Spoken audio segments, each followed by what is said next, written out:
السلام علیکم سامعین، 19 سفر المظفر کی تاریخ شروع ہو چکی ہے، 5 ستمبر ہے۔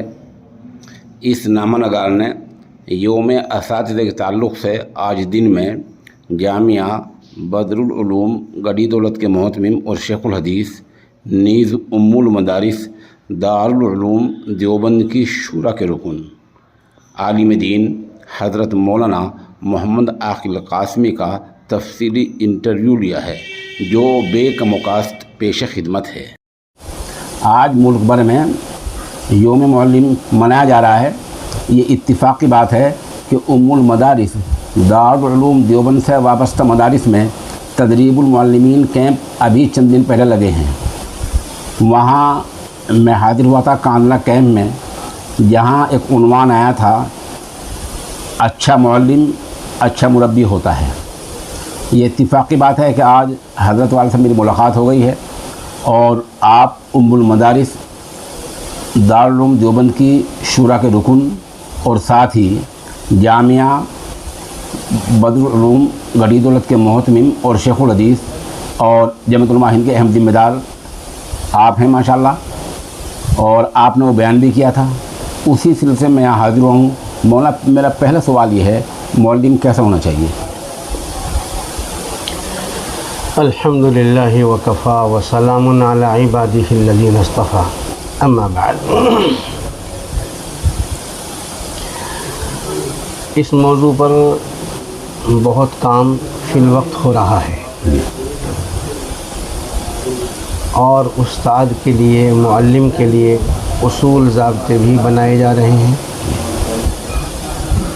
استادوں کے لیے صفات بھی بیان کی جا رہی ہیں، اور اصل یہ ہے کہ استاد اپنے بچوں کو یا طلباء کو جن کو وہ سکھا رہا ہے، ان کے لیے کس طریقے سے مفید ہو سکتا ہے۔ محض اتنا ہی کافی نہیں ہے کہ ایک استاد معلم کے مقام پر بیٹھ جائے، اس کی سیٹ پر بیٹھ جائے اور چند بچوں کو لے کر بیٹھ جائے، اتنا کافی نہیں ہے، بلکہ اچھے معلم کے لیے ضروری ہے کہ وہ اپنے بچوں کی نفسیات سے واقف ہو۔ آج کل نفسیات باقاعدہ علم کے طور پر پڑھایا جا رہا ہے۔ جب تک استاد اپنے طلباء کی نفسیات سے واقف نہیں ہوگا، ان کی ذہنیت سے واقف نہیں ہوگا، تو وہ ان کے اوپر نہ صحیح محنت کر سکتا، نہ اس کی محنت اس کے لیے، ان بچوں کے لیے مفید ہو سکتی ہے۔ بے شک۔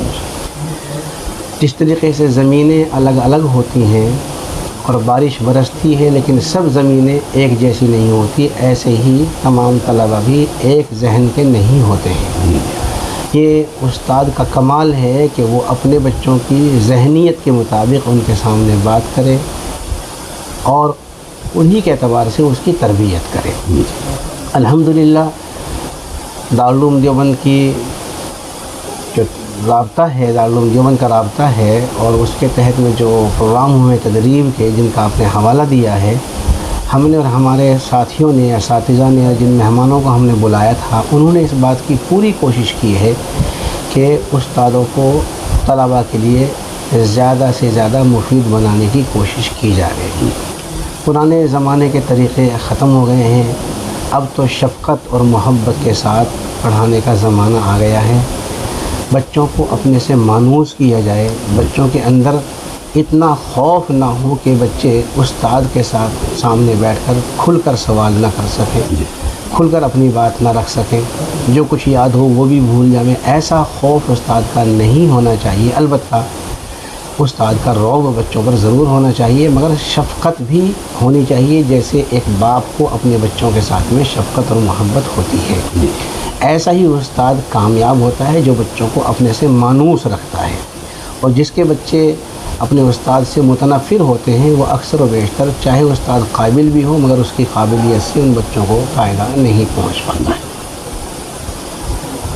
مولانا صاحب، میں آپ کا نہایت شکر گزار ہوں، آپ نے وقت دیا ہے۔ ہمیں ایک سوال تو یہ رہ گیا کہ اسلام مذہب کی اس بارے میں کیا تعلیم ہے، ہمارے معلم کی مذہب کیا کہتا ہے معلم کے بارے میں؟ آقائے مدنی حضرت محمد مصطفیٰ صلی اللہ علیہ وسلم کی مشہور حدیث ہے کہ انما بعثت معلما، جی، اور خود قرآن کریم میں بھی آپ کی جو اور صفات بیان کی گئی ہے ان میں سے ایک یہ بھی ہے وَيُعَلِّمُهُمُ الْكِتَابَ وَالْحِكْمَةَ۔ بے شک بے شک۔ تو مذہب اسلام میں معلم کی کیا حیثیت ہے، ان احادیث سے اور قرآن کریم کی ان آیتوں سے اس کا بخوبی اندازہ لگایا جا سکتا ہے کہ حضور اکرم صلی اللہ علیہ وسلم کی بعثت ہی اسی واسطے ہوئی ہے کہ آپ لوگوں کو سکھائیں۔ تو جو مقام اور مرتبہ حضور اکرم صلی اللہ علیہ وسلم کا ہم سب انسانوں کے لیے ہے، قریب قریب وہی حیثیت ایک استاد کی اس کے طلباء کے لیے ہے، اور یہ پیشہ ہمیشہ سے معزز رہا ہے، بہت محترم رہا ہے، ہمیشہ اس پیشے کا لحاظ رکھا گیا ہے، مگر یہ لحاظ اسی وقت تک ہوتا ہے جب پڑھانے والا اپنے اندر وہ خوبیاں پیدا کرے، وہ اخلاق پیدا کرے جو آقائے مدنی حضرت محمد مصطفیٰ صلی اللہ علیہ وسلم کے اخلاق تھے۔ اگر ان سے ہٹیں گے تو بجائے عزت کے ذلت ملے گی، جیسا کہ آج کے اس زمانے میں استادوں اور پڑھانے والوں سے لوگ نفرت کرتے ہیں، اس لیے کہ اب وہ صفات نہیں رہی، لالچ آ گیا ہے، اور بچوں سے کمائی کا ذریعہ آج کل بنایا جا رہا ہے کہ کسی طریقے سے زیادہ سے زیادہ پیسہ آ جائے۔ یہ چیز چونکہ آ گئی ہے اس لیے وہ عزت بھی نہیں رہی۔ جب تک خیر خواہی تھی، محبت تھی، ہمدردی تھی تو اس کا ایک اعزاز تھا۔ آج بھی الحمدللہ جو اچھے معلم ہیں ان کا اعزاز ہے، ان کی عزت کی جاتی ہے، ان کا احترام کیا جاتا ہے۔ مولانا میں آپ کا بہت بہت شکر گزار ہوں، جزاک اللہ۔